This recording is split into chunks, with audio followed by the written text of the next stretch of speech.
think we're good. I also was live tweeting some of your presentations, so if you want some of the names of the programs, hashtag Canadian Studies MSU. I've tried to pick up a few of those ideas, and I also followed you on Twitter too, so one more follower. So questions? Hi, I'm Madison Hall, Fisheries and Wildlife. I'm a doctoral candidate here, and before I came to Fisheries and Wildlife, I got my master's in MSU's Knight Center for Environmental Journalism.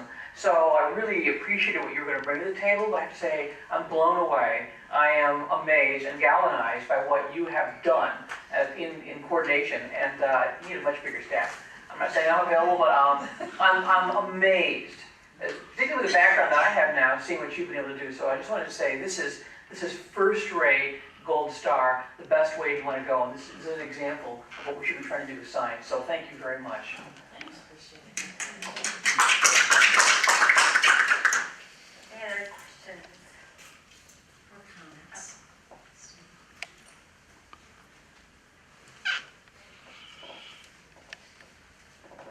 I'm curious about the funding. Are your outreach and community, the kind of things that you talked about, funded separately from research, or do the research grants require a component, or are you able to put a component of outreach into them? I'm going to get you to help with that answer too, because it all depends on which program. The very outreach, this very specific outreach we do, I'll separate between the outreach I do and then the research with the community's engagement. The outreach we do, our salaries were the biggest challenge to get funded. And then everything is through partnerships, and that's why my title, Collaborative Approach, because there are no dollars in research grants to do to do the outreach part of it. The engagement with community members when they're part of the science team, you write that. I expect you can write that kind of stuff in a grant, but very few opportunities for us, except for very large projects that we can write in, like the ArcticNet, large project. We wrote in a salary for an outreach coordinator, and that paid the salary for our program. Everything else we did was was cost recovery, and the scientists gave us the free berths on board the ship. I've talked to colleagues in the States where they do something similar. They do polar trek out of Alaska, and I believe though in some situations they have to pay for that vessel. Like every seat has to be paid by the scientists, so whether if they're going to use a scientist or a teacher. And so they charge if they charge that out, and if they charged that out to us, like we'd have to send that back to the schools, and there's absolutely no way they could afford to participate in our program. So that was a contribution the scientists just consume, but everything else, all the outreach stuff, like the trains, and that is all collaborative. The Fort White Day is a really good example. We come in with our graduate students. The only thing we pay for is the lunch, because they say, yeah, we're benefiting, we give you the facilities for free, our staff is for free, our schools pay the cost of coming. We don't charge the schools anything because we only have the lunch and the beers afterwards. So that's pretty well the model. And even when we did the Schools on Board program, there was always a user fee.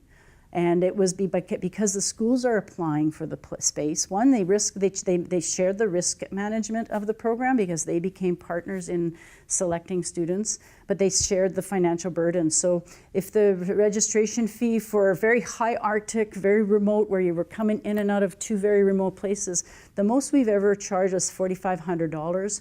But the less and it ranged to maybe about 3,000, just under 3,000. And that was always assumed by the participant.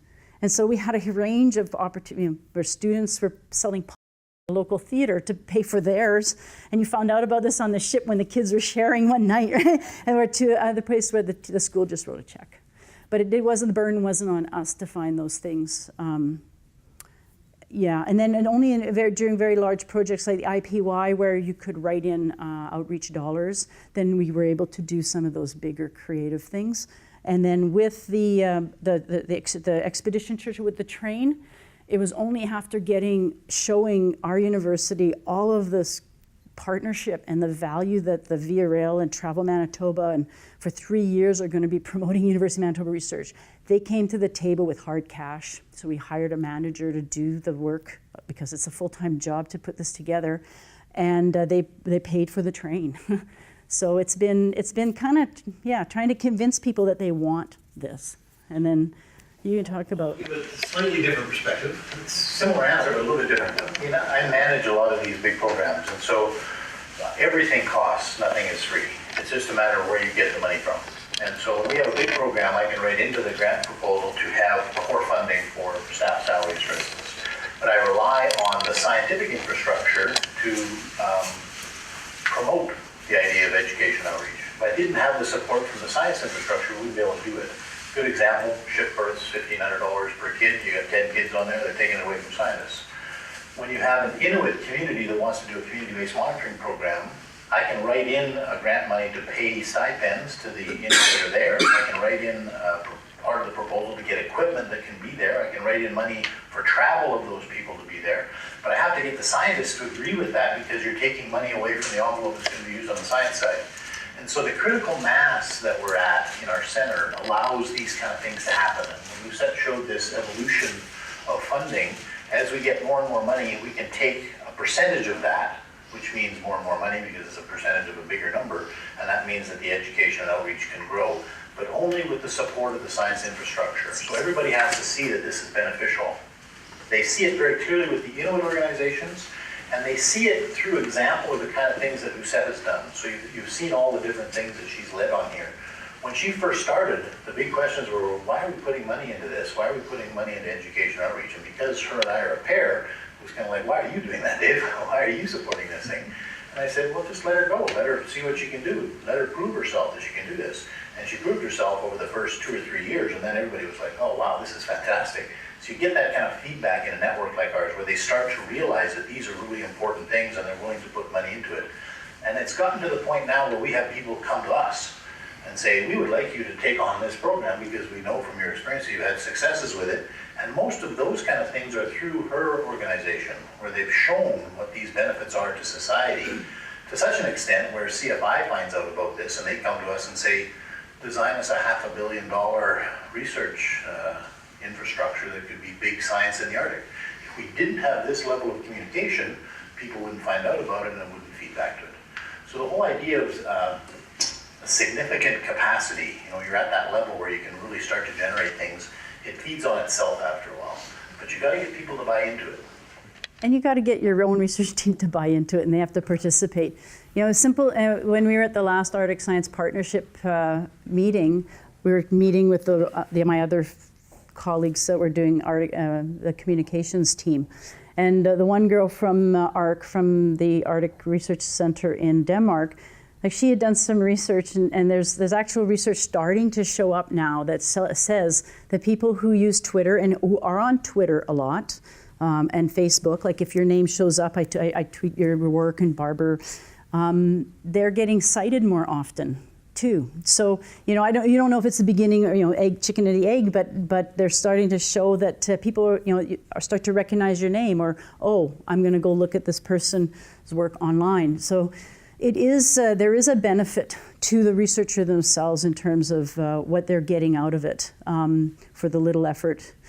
The big challenge is the management of effort so that it's always manageable. Like saying we're going to put scientists on the train. Well, if I go to my group and say, okay, you guys, every 2 weeks I need a scientist on the train, and after that becomes work, and then that becomes resentful.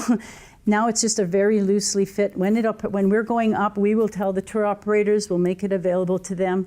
And even the train people say, we don't want to be in that tied up either. They want to just be able to get on the microphone and say, hey, everybody in the parked car, there's a scientist on board the train, and they're going to talk to you about their research. And then off people will go, and everybody will be able to do this without too much over-management of time and effort on people. But the big thing for us has always been to manage and be careful. Like David says, you have to tell us how many, you can't overuse my students and my staff, right? Their first priority is to do their research. I could be using them full time as for outreach, but it's a balance.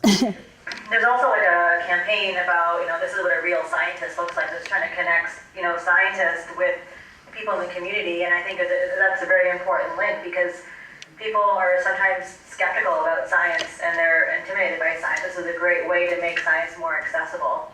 So I think we are seeing multimedia campaigns now on that. So I think it fits right in. Any questions?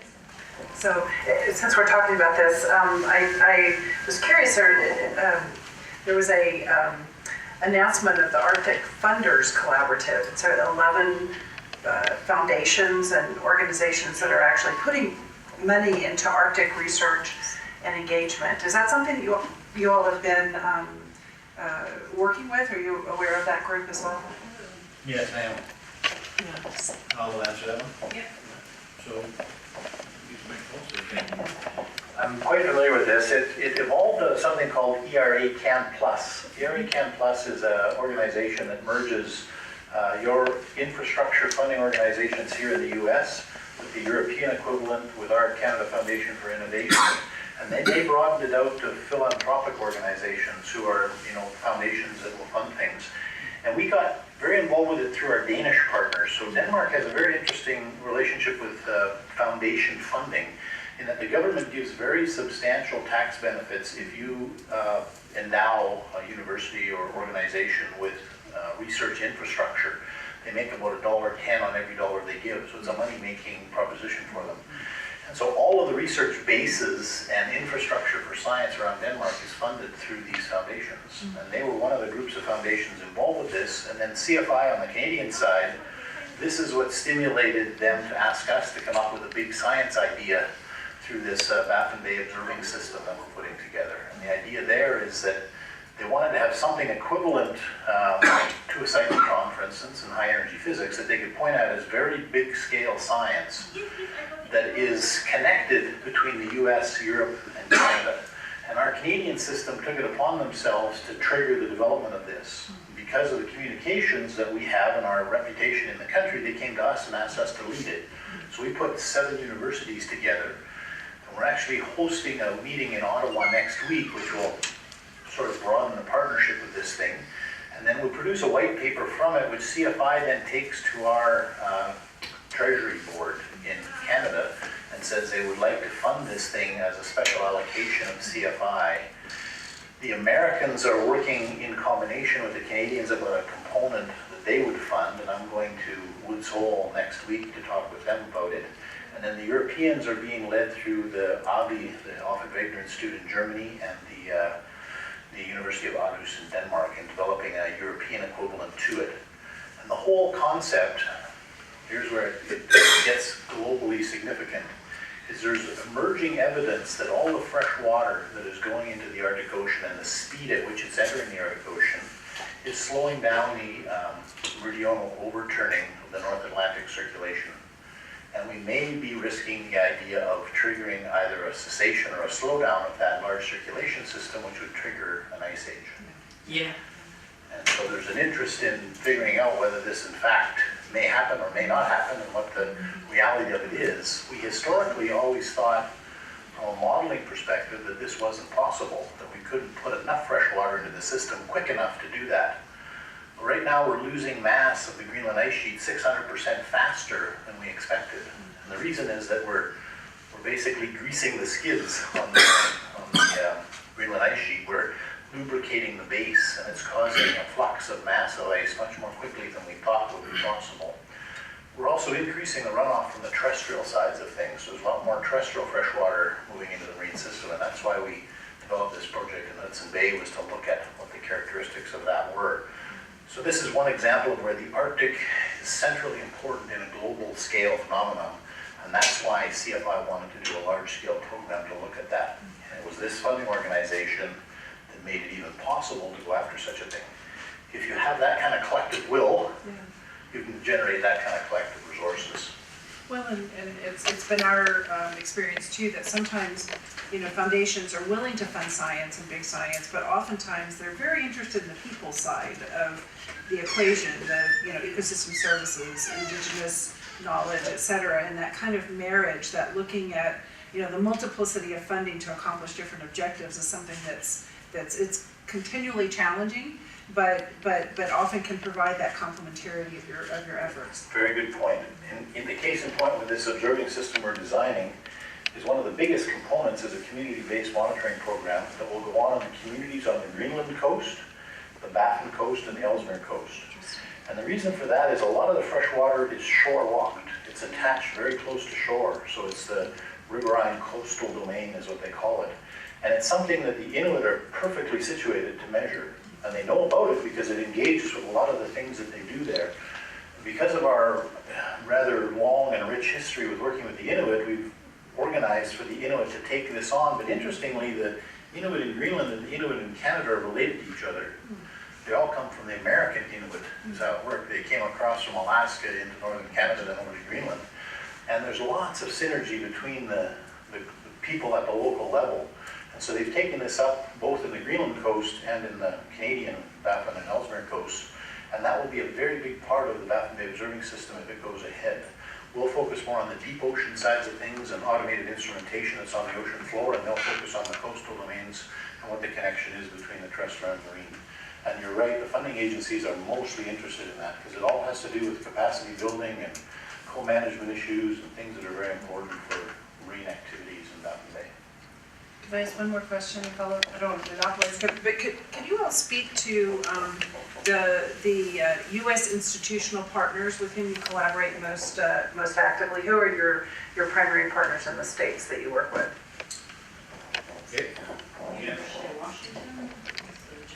Yeah, there's individual investigators at a unit by unit basis. So we work a lot with the University of Washington in Seattle, both the Applied Physics Lab as well as microbiology lab at the University of Washington. We work a lot with people at Krell in New Hampshire, Cold Region Research Laboratory. We work a lot with the University of Miami. There's people down there that collaborate with us. We work a lot with NASA labs. Goddard was one of them. We work a lot with JPL as well. And to be honest, we work a lot more with Europeans than we do with Americans. And it's just a natural evolution, I think, of how Canada is very closely aligned to Europe generally. You know, we have this sort of European affinity for things. And I've done a lot of things with individual American investigators over the years. But there's a general tendency when the Americans get involved in a research project to do the entire project by themselves. You guys are a big enough country that you can just go and do your own thing. You don't have to put together a whole bunch of different networks. I'm not saying that to be critical, I'm just making an observation. And that's historically how a lot of the big projects have happened. Now that's changing a bit in the US. There's more emphasis in the last 5 years, I would say, to look at more partnership kind of arrangement. I use Mosaic as an example. Mosaic is a large-scale project that the Americans were the first to initiate, but the Alfred Wegener Institute got involved with it very quickly, and now it's turning out to be a very large-scale international collaboration with the Americans centrally involved with it. And you compare that to Sheba, which was another big project the Americans led. It was primarily an American-led project with very little involvement with other countries. So I think it is changing as well, and who knows what's going to happen in the next 4 years with you guys, but I hope that there'll be more collaboration moving forward. All right, thank you. I think that concludes this portion. And Marie, I think maybe you have some final comments. Oh, before I wanted to end, I picked this up at our bookstore just before leaving.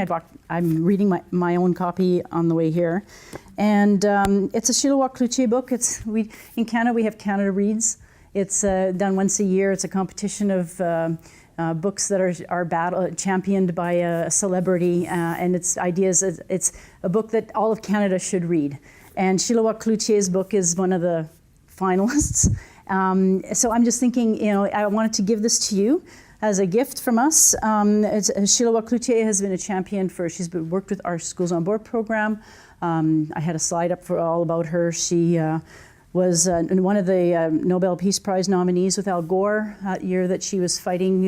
They were fighting internationally to make the right to be cold a human rights argument. And everybody got spun on their heels on that one, and they took the world by surprise with this a valid legal argument. And so it's her story, and she's been very, very involved at the United Nations level in terms of the POPs and getting those banned for the Arctic. And so a very interesting woman, very politically involved, and I just thought has a real social. So you can read it, you can you can circulate it, and yeah. Member of the book club. Thanks. So that's for you. For you guys too.